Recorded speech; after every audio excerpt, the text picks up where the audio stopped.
خود کو عقل و خرد کا شہسوار اور بہت بڑا ہوشیار سمجھنے والا، خود پسند، خوشامد پسند، عقل کامل کا مالک ایک بادشاہ تھا۔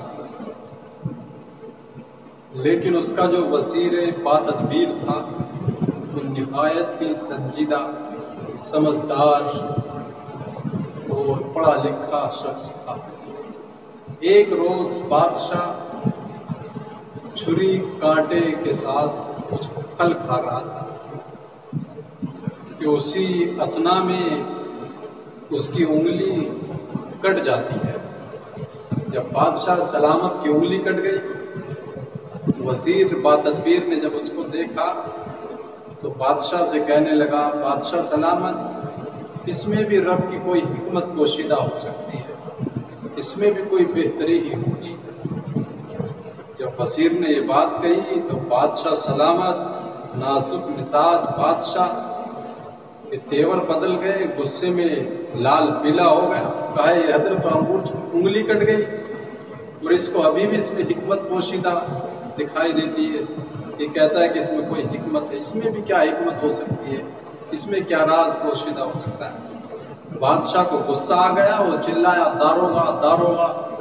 داروغہ جب آیا تو اس نے کہا، اس وزیر کو پکڑو اور قید خانے میں ڈالو۔ وزیر کو پکڑ کر جب قید خانے میں جیل میں لے جانے لگے تو وزیر باتدبیر نے کہا، اس میں بھی میرے لیے کوئی بہتری ہی ہوگی جو مجھ کو جیل میں ڈالا جا رہا ہے۔ بہرحال اس وزیر کو جیل میں قید خانے میں ڈال دیا جاتا ہے۔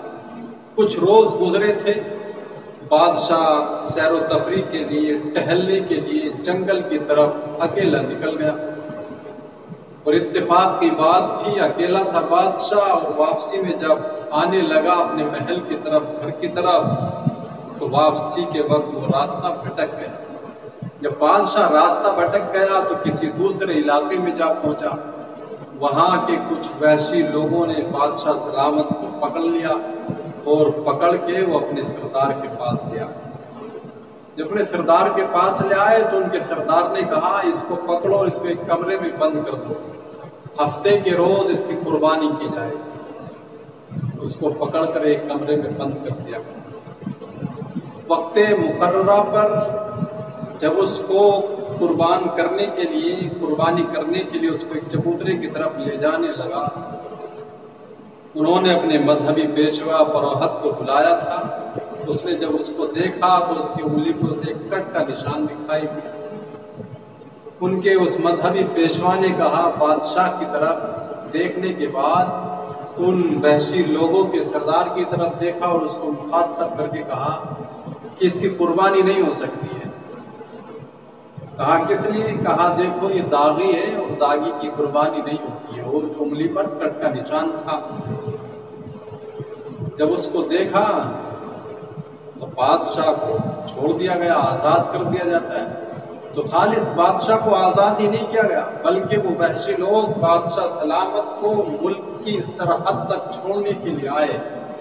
بادشاہ جب محل میں پہنچا تو پہنچتے ہی فوراً اس نے وزیر باتدبیر کو، اپنے مشیر کو جو وزیر خاص تھا، اس کو طلب کیا اور اس کو رہائی کی دعوت دی۔ کہا، اس کو رہا کر دیا جائے۔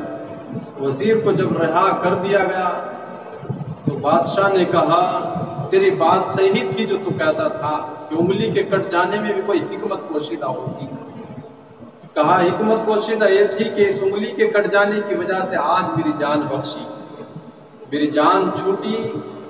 تو وزیر نے کہا، بادشاہ، انگلی کے کٹ جانے سے تیری جان چھوٹی ہے اور قید میں قید کیے جانے سے میری جان بچی ہے، ورنہ اگر میں قید خانے میں نہ ہوتا تو جنگل میں اس سیر و تفریح کے ماحول میں میں تمہارے ساتھ ہوتا، تو تمہیں تو اگر بٹ بھی جاتے اس انگلی کے کٹ جانے کی وجہ سے، لیکن وہ وحشی لوگ کو آج میری قربانی کر دینی ہی تھی۔